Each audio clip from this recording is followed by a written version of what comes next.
ಮೂಡಿಬಿದ್ರೆಗೆ ಒಂದೇ ಒಂದು ರೀತಿಯ ಪ್ರೋಗ್ರಾಮ್ಗಳು ಗೌರ್ಮೆಂಟ್ ಸೈಡಿಂದ ಆಗ್ತಾ ಇಲ್ಲ, ಟೂರಿಸಂ ರಿಲೇಟೆಡ್ ಪ್ರೋಗ್ರಾಮ್ಸ್ ಆಗ್ತಾ ಇಲ್ಲ. ಯಾಕೆ ಅಂತ ಕೇಳಿದೆವು ನಾವು. ಅವರಿಗೆ ಅದರ ಬಗ್ಗೆ ಉತ್ತರ ಇಲ್ಲ ಸರ್. ಅವರಿಗೆ ಅಂತ ಹೇಳಿದ್ರೆ ಇಲ್ಲಿಗಲ್ ಮದ್ಯ ಮಾರಾಟ ಮಾಡುದು, ಅಬಕಾರಿ ಇಲಾಖೆಯವರಿಗೆ ನಾವು ಸುಮಾರು ಸರ್ತಿ ಪತ್ರಗಳನ್ನು ಬರೆದಿದ್ದೇವೆ. ಸುಮಾರು ಸರ್ತಿ ಅವರನ್ನು ಫೋನ್ ಕಾರ್ಯಕ್ರಮದಲ್ಲಿ ಸಹ ನಾವು ಮಾತಾಡಿಸಿಕೊಂಡಿದ್ದೇವೆ. ಮೂಡುಬಿದ್ರೆಯಲ್ಲಿ ತುಂಬಾ ಕಡೆಯಲ್ಲಿ ಇಲ್ಲಿಗಲ್ ಡ್ರಿಂಕ್ಸ್ ಅನ್ನು ಸೇಲ್ ಮಾಡ್ತಿದ್ದಾರೆ ಸರ್. ಗಳ ಬಗ್ಗೆ ಸಮಸ್ಯೆ ಉಂಟು. ನಾವೀಗ ನೋ ಎಂಟ್ರಿ ಇಂದ ಮೊನ್ನೆಯಿಂದ ನಾವು ಗುಬ್ಬೆ ಹಾಕ್ತಿದ್ದೇವೆ.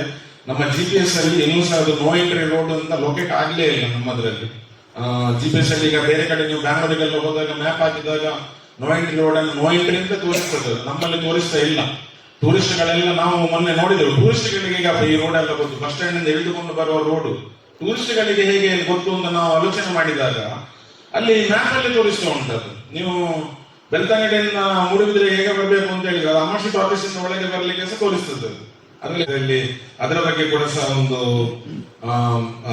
ದೂರುಗಳು ಬಂದಿದೆ. ಮೂಡುಬಿದ್ರೆ ಸಂಪ್ರದಾಯಗಳ ರಕ್ಷಣೆ ಇದೊಂದು ವೆರಿ ಇಂಪಾರ್ಟೆಂಟ್ ಆಗಿ ನಾವು ಎಲ್ಲರೂ ಸಹ ಗಮನಹರಿಸಬೇಕಾದಂತ ವಿಷಯ. ಇದು ನಮ್ಮ ತಲೆಯಲ್ಲಿ ಸಿಗಲಿಲ್ಲ, ಯಾರೊಬ್ರು ವೆರಿ ಸೀನಿಯರ್ ನಮಗೆ ಬಂದು ಇದನ್ನು ಹೇಳಿದ್ರು.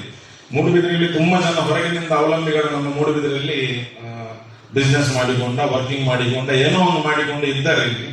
ಅವರು ನಮ್ಮ ಕಲ್ಚರಿನ ಬಗ್ಗೆ, ಅವರು ನಮ್ಮ ಸಂಸ್ಕೃತಿಯ ಬಗ್ಗೆ ಸ್ವಲ್ಪ ಆದ್ರೂ ಕಾಳಜಿ ವಹಿಸ್ಬೇಕು. ಅವರು ಯಾವುದನ್ನು ಅವ್ರು ಮಾಡ್ತಾ ಇಲ್ಲ ಅಂತ ಒಂದು ಕಂಪ್ಲೇಂಟ್ ಉಂಟು.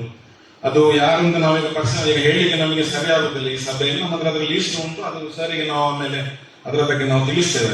ನಮ್ಮ ಮೂಡುಬಿದ್ರೆಯಲ್ಲಿ ತುಂಬಾ ಕಡಿಮೆ ಉಂಟು. ಈಗ ಕಡ್ಲಿಕೆರೆ ಉಂಟು, ಅದನ್ನು ಸ್ವಲ್ಪ ಹೈಲೈಟ್ ಮಾಡ್ಬೇಕು ನಾವಿನ್ನು. ಯಾಕೆ ಕಡ್ಲಿಕೆರೆಗೆ ಹೋಗುವಂತ ಅಲ್ಲಿ ಒಂದು ಅಂತ ದೊಡ್ಡ ಉದ್ಯಾನವನ ಉಂಟು ಅಂತ ನಮ್ಮ ಮೂಡುಬಿದ್ರೆಯಲ್ಲಿ ಎಲ್ಲಿ ಸಹ ಬೋರ್ಡ್ಗಳಿಲ್ಲ.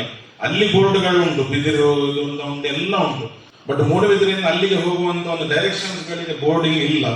ಮತ್ತೆ ನಮ್ಮ ಮೂಡುಬಿದ್ರೆ ಗಾಂಧಿ ಪಾರ್ಕ್ ಕೂಡ ಸ್ವಲ್ಪ ಲೋ ಲೆವೆಲ್ ಅಲ್ಲಿ ಮೇಂಟೆನೆನ್ಸ್ ಆಗ್ತಾ ಉಂಟು ಅಂತ ಹೇಳ್ತಿದ್ದಾರೆ. ಮೂಡುಬಿದ್ರೆಯಿಂದ ಮತ್ತೆ ಮೈಸೂರಿನಿಂದ ಬರುವಲ್ಲಿ ನಡುವಲ್ಲಿ ಒಂದು ಉದ್ಯಾನವನ ಉಂಟು, ಮುಂಚೆಯಿಂದ ಇತ್ತಲ್ಲಿ, ಅದು ಹಾಗೆ ಪಾಳು ಬಿದ್ದು ಉಂಟು. ಅದನ್ನೇನಾದ್ರೂ ಸ್ವಲ್ಪ ಡೆವಲಪ್ಮೆಂಟ್ ಮಾಡಬಹುದಾ ಅಂತ ಅದರ ಬಗ್ಗೆ ಒಂದು ಇದನ್ನು ಮಾಡಿದ್ದಾರೆ. ಆಲ್ರೆಡಿ ಓಲ್ಡ್ ಫ್ಲೆಕ್ಸ್ ಗಳೆಲ್ಲ ನಮ್ಮ ಮೂಡುಬಿದ್ರೆ ರಾರಾಜಿಸ್ತಾ ಉಂಟು. ಅದನ್ನು ಆದಷ್ಟು ಬೇಗ ಕ್ಲಿಯರ್ ಮಾಡಬೇಕು ಅಂತ ಕೆಲವು ಜನಗಳ ಒಂದು ಇದು ಉಂಟು. ಪ್ರಾಣಿ ಸಮಸ್ಯೆಗಳು, ಅದೇ ಸೊಳ್ಳೆ ಜಾಸ್ತಿ ಉಂಟು, ಬೀದಿ ನಾಯಿಗಳ ಸಮಸ್ಯೆ, ಅದಕ್ಕೆ ಸಹ ಒಂದು ಸೊಲ್ಯೂಷನ್ ಅನ್ನು ಅವರು ಮಾಡಿದ್ದಾರೆ.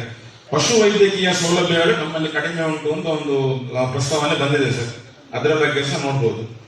26ನೇದಕ್ಕೆ ಹೋಗುದು ಅಂತ ಹೇಳಿದ್ರೆ ಇದೊಂದು ದೊಡ್ಡ ಇಶ್ಯೂ ನಮ್ಮ ಮೂಡುಬಿದ್ರೆಯಲ್ಲಿ. ಮೂಢ ಸಮಸ್ಯೆಯಲ್ಲಿ ಸಹ ಏನಾಗಿದೆ ಅಂತ ಹೇಳಿದ್ರೆ ಮೂಢ ನಿಯಮಗಳು ಮತ್ತು ಪ್ರತಿಗಳ ಬಗ್ಗೆ ಸಾರ್ವಜನಿಕರಿಗೆ ಗೊಂದಲ ಉಂಟು ಸರ್. ಇದರ ಬಗ್ಗೆ ಯಾರಿಗೂ ಕ್ಲಿಯರ್ ಕಟ್ ಇನ್ಫಾರ್ಮೇಶನ್ಸ್ ಇಲ್ಲ.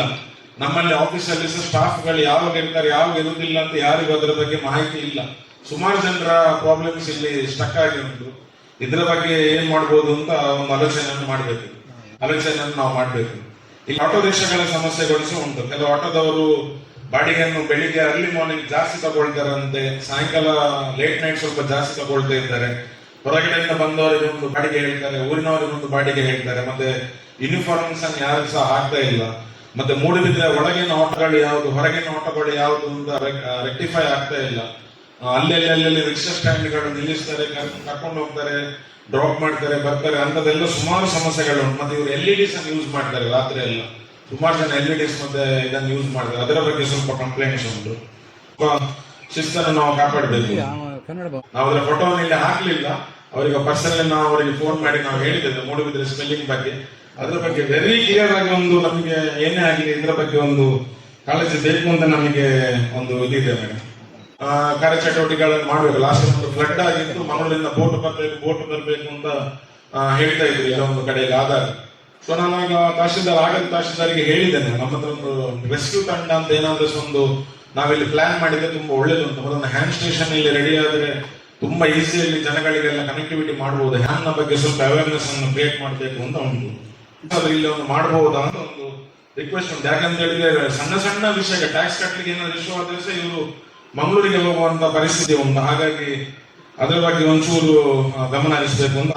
ಅದೊಂದು ಏನಾದ್ರು ಒಂದು ಕ್ರಮ ತಗೊಳ್ಳುವ ಮಳೆಗಾಲದಿಂದ ಮುಂಚೆ ಅಂತ ಹೇಳಿ ನಾವು ಮೊನ್ನೆ ಅದನ್ನು ಕ್ಲೀನ್ ಮಾಡಿದ್ದೇವೆ. 1 ವಾರದಲ್ಲಿ ಅದು ಕ್ಲೀನ್ ಆಗುವಂತ ಕಸಗಳಲ್ಲ. ರಾಹುಲ್ ಕೂಡ ನಮ್ಮೊಟ್ಟಿಗೆ ಇದ್ರು ಅದರಲ್ಲಿ. ಅಮರ್ನೋರ್ಸ ಕೂಡ ಅದನ್ನು ಕ್ಲೀನ್ ಮಾಡಿದ್ದಾರೆ. ಅಮರ್ಸ್ ಅದೇ ಹೇಳಿದ್ದ, ನೀವು ನಾಳೆ ಕ್ಲೀನ್ ಮಾಡಿ ಅದರ ಮರು ದಿವಸ. ನಾನು ಮತ್ತೆ ಇವರು ಫೋನಲ್ಲಿ ಮಾತಾಡ್ತಿದ್ದೇವೆ, ನಾನು ಮತ್ತೆ ನನ್ನ ಹತ್ರ ಹೇಳಿದ್ದಾರೆ 1 ಬಾಟಲ್ ತಕ್ಕಿ ಗುಡಂಚಿ ಬಾಟಲ್ ಬಸ್ಸಿಂದ ಬಿಸಾಕ್ತಿದ್ದಾರೆ. ಕ್ಲೀನ್ ಮಾಡಿದ ಮರು ದಿವಸ ಇದೆ. ಸೊ ಇದರ ಬಗ್ಗೆ ಆಗುವಂತ ವೇಸ್ಟ್ ಗಳನ್ನು ರೋಡ್ ಸೈಡ್ ಅಲ್ಲಿ ಅಲ್ಲೆಲ್ಲಿ ಡಂಪ್ ಮಾಡಿ ಹೋಗಿದ್ದಾರೆ ಸರ್. ಅದು ಯಾರಾದ್ರೂ ರೋಡ್ ಸೈಡ್ಗೆ ಹೋದ್ರೆ ಆ ರೋಡ್ಗಳ ಮೇಲೆ ಹೋಗಿ ಅವರು ಆಕ್ಸಿಡೆಂಟ್ ಆಗುವ ಸಂಭಾವನೆಗಳು ಉಂಟು. ಅದು ಯಾರು ಮಾಡ್ತಿದ್ದಾರೆ ಅಂತ ಗೊತ್ತಿಲ್ಲ. ಮತ್ತೆ ಇನ್ನೊಂದು ಸಮಸ್ಯೆ ನಾವು ಏನು ಇದರಲ್ಲಿ ನೋಡಿದ್ದೇವೆ ಅಂತ ಹೇಳಿದ್ರೆ, ನಾವು ಈ ಸಮಸ್ಯೆಗಳನ್ನು ಹೇಳಿದ ಕೂಡಲೇ ನಮ್ಮ ಹೆಸರನ್ನು ಹೇಳಿ ಅವರಲ್ಲಿ ಅವರ ಮೇಲೆಲ್ಲ ಕೂಗಿಗೊಳಿಸ್ತಿದ್ದಾರೆ. ಅಂದ್ರೆ ಇವರು ಹೇಳಿದ್ದಾರೆ ನಿಮ್ಮನ್ನು ಇಲ್ಲಿಂದ ಹೀಗೆ ಮಾಡ್ಬೇಕು, ಹಾಗೆ. ನಮಗೆ ಅದಕ್ಕೆ ಸಂಬಂಧ ಇಲ್ಲ. ನಮಗೆ ಮೂಡುಬಿದ್ರೆ ಕರೆಕ್ಟ್ ಆದ್ರೆ ಆಯ್ತು. ಇದು ಅಧಿಕಾರಿಗಳು ಅವರಿಗೆ ಬೇಕು ಅಂತ ಹೇಳಿ ನಮ್ಮ ಹೆಸರನ್ನು ಯೂಸ್ ಮಾಡಿ ಮಾಡೋದು ಎಷ್ಟು ಸರಿ ಅಂತ ನಮಗೆ ಗೊತ್ತಿಲ್ಲ. ಇರ್ಲಿ ನೋಡುವ, ಅದು ನೆಕ್ಸ್ಟ್ ನೋಡುವ. ಮತ್ತೆ ಇನ್ನೊಂದು ಇಮಿಡಿಯೇಟ್ ಆಕ್ಸಿಡೆಂಟ್ಸ್ ಅನ್ನು ನಿಲ್ಲಿಸಲಿಕ್ಕೆ ಸರ್ ಅವತ್ತು ಪೊಲೀಸ್ ಡಿಪಾರ್ಟ್ಮೆಂಟ್ ಮತ್ತೆ ಹೈವೇ ಅಥಾರಿಟೀಸ್ ಅವರಿಗೆ ಇಮಿಡಿಯೇಟ್ಲಿ ಅಲ್ಲಿ ಒಂದು ಬೋರ್ಡ್ಗಳನ್ನು ಮತ್ತೆ ಇಮಿಡಿಯೇಟ್ಲಿ ಅಲ್ಲಿ ಒಂದು ಜಿಗ್ಸಾಕ್ ಅಥವಾ ಏನಾದ್ರೂ ಒಂದು ಪ್ರಿಕಾಷನರೀಸ್ ಮೆಜರ್ಸ್ ಅನ್ನು ಹಾಕಬೇಕು. ಮತ್ತೆ ಹೋಮ್ ಗಾರ್ಡ್ಸ್ ಅಲ್ಲಿ ನಿಲ್ಲಿಸಿ ಅವರಿಗೆ ಸ್ವಲ್ಪ ಎಜುಕೇಟ್ ಮಾಡ್ಬೇಕು. ಯಾಕಂದ್ರೆ ನಮ್ಮ ಹೈವೇ ನಮ್ಮ ಊರಿಗೆ ಹೊಸತು, ಜನಗಳಿಗೆ ಇದನ್ನು ಹೇಗೆ ಯೂಸ್ ಮಾಡಬೇಕು ಅಂತ ಗೊತ್ತಿಲ್ಲ. ಮತ್ತೆ ಮಾರ್ನಾಡು ಮತ್ತೆ ಮೂಡು ಮಾರ್ನಾಡು ಮೂಡುಬಿದ್ರೆ ಒಂದು ಅತಿ ದೊಡ್ಡ ಒಂದು ಕನೆಕ್ಟಿವಿಟಿ ಏರಿಯಾ. ಜನಗಳು ತುಂಬಾ ಮೂಡುಬಿದ್ರೆಗೆ ಡಿಪೆಂಡೆನ್ಸಿ ಆಗಿರುವಂತ ಏರಿಯಾ. ಅಲ್ಲಿ ಯಾಕೆ ಇವರು ಸರ್ವಿಸ್ ವ್ಯವಸ್ಥೆಯನ್ನು ಪರಿಗಣಿಸಲಿಲ್ಲ ಅಂತ ನಮಗೆ ಇನ್ನೂ ಅರ್ಥ ಆಗ್ತಾ ಇಲ್ಲ. ಯಾಕಂದ್ರೆ ಮೇಜರ್ ಜಂಕ್ಷನ್ ಅದು ದೂರಿ ಪ್ರಯೋಜನ ಇಲ್ಲ. ಕೆಲವು ತಪ್ಪುಗಳು ನಮ್ಮಿಂದ ಉಂಟು. ರಾಂಗ್ ಸೈಡ್ ಅಲ್ಲಿ ಹೋಗ್ತಾರೆ, ಎಲ್ಲ ಹೋಗ್ತಾರೆ ಕರೆಕ್ಟ್. ಬಟ್ ರಾಂಗ್ ಸೈಡ್ ಅಲ್ಲಿ ಹೋಗುವವರಿಗೆ ಅತಿ ಶೀಘ್ರದಲ್ಲಿ ಅವರ ಮೇಲೆ ದಂಡವನ್ನು ವಿಧಿಸಿ, ಈಗ ಸರ್ ಹೇಳಿದ ಮೇಲೆ ಹೋಮ್ ಗಾರ್ಡ್ ಆಗ್ಬೇಕು ಅಂತ ಹೇಳಿದ ಮೇಲೆ ಸೂರಜ್ ಅವರು ಮತ್ತು ಅವರ ತಂಡದವರು ಹೆಚ್ಚು ಕಮ್ಮಿ ಆ ದಿವಸದಿಂದ ಇವತ್ತಿನವರೆಗೆ ನೋಡಿದರೆ ಒಬ್ಬರು ಹೋಮ್ ಗಾರ್ಡ್ ಅಲ್ಲಿ ಬಂದು ಡೈರೆಕ್ಷನ್ ಕೊಟ್ಟದಿಲ್ಲ. ಇವರು ಬೋರ್ಡ್ಸ್ ಗಳನ್ನು ಸೈನೇಜ್ ಬೋರ್ಡ್ ಗಳನ್ನು ಹಾಕ್ತಿದ್ರೆ ಅಂತ ಹೇಳಿದ ಮೇಲೆ ಹಾಕ್ಲಿಲ್ಲ. ಹಾಕ್ತಿದ್ರೆ ಕೆಲವು ಸಮಸ್ಯೆಗಳು ಕಡಿಮೆ ಆಗ್ತಿತ್ತ ಏನೋ ನಮಗೆ ಗೊತ್ತಿಲ್ಲ. ಇದರ ಬಗ್ಗೆ ಸಹ ಏನಂತ ನೋಡ. ಇನ್ನೊಂದು ಅಕ್ರಮ ಅಂಗಡಿಗಳು ಮತ್ತು ಜಮೀನು ಒತ್ತುವರಿ, ಇದರ ಬಗ್ಗೆ ಸಹ ಆಲ್ರೆಡಿ ನಾವು ಡಿಸ್ಕಸ್ ಮಾಡಿದೆವು. ಯಾಕೆಂದ್ರೆ ತುಂಬಾ ಅಂಗಡಿಗಳು ಅವರಿಗೆ ಬೇಕಾದಾಗ ಏನ್ ಮಾಡ್ತಾರೆ ಅಂತ ಹೇಳಿದ್ರೆ ಎದುರಿರುವ ಚರಂಡಿಯನ್ನು ಮುಚ್ಚಿ ಅದರ ಮೇಲೆ ರೋಡ್ ಅನ್ನು ಮಾಡಿ ಬಿಟ್ಟಿದ್ದಾರೆ. ಅದರಲ್ಲಿ ಒಂದು ಕನಿಷ್ಠ ಪಕ್ಷ ಒಂದು ಪೈಪ್ ಲೈನ್ ಅನ್ನು ಹಾಕ್ಬೇಕು ಅಂತ ಹೇಳುವಂತ ಕಾಮನ್ ಸೆನ್ಸ್ ಕೂಡ ಅವರಿಗೆ ಇಲ್ಲ. ಸುಮಾರು ಜನ ಮೇಡಮ್ ಇದನ್ನು ನೀವು PWD ಅವರು ಎಲ್ಲ ಸೇರಿಕೊಂಡು ಇದನ್ನೆಲ್ಲ ಆದಷ್ಟು ಬೇಗ ಕ್ಲಿಯರ್ ಮಾಡಿದ್ರೆ ಒಳ್ಳೇದು. ಯಾಕೆಂತ ಹೇಳಿದ್ರೆ ಇವರನ್ನ ಅದರಲ್ಲಿ ನಾನು ಜಸ್ಟ್ ಮ್ಯಾಪ್ ಅನ್ನು ಮಾತ್ರ ತೋರಿಸ್ತೇನೆ. ನೆಕ್ಸ್ಟ್ ಪೇಜ್ಗೆ ಬಂದ್ರೆ ನೆಕ್ಸ್ಟ್ ಅದರ ಲಾಸ್ಟ್ ಅಲ್ಲಿ ಮ್ಯಾಪ್ ಡೀಟೇಲ್ಸ್ ಇದೆ ನೋಡಿ. ಈಗ ನಾವು ಹೇಳ್ತೇವೆ ಹೆವಿ ವೆಹಿಕಲ್ಸ್ ಅವರು ಮೂಡುಬಿದ್ರೆಗೆ ಬರ್ತಾರೆ, ಹೆವಿ ಇವರು ಬರ್ತಾರೆ, ಯಾಕೆ ಬರ್ತಿದ್ದಾರೆ ಅಂತ ಗೊತ್ತಿಲ್ಲ ಅಂತ. ಈಗ ನೋಡಿ, ಇದು ಮೂಡುಬಿದ್ರೆ ಮಂಗಳೂರು ಕಟೀಲು ಜಂಕ್ಷನ್ ಇದೆ.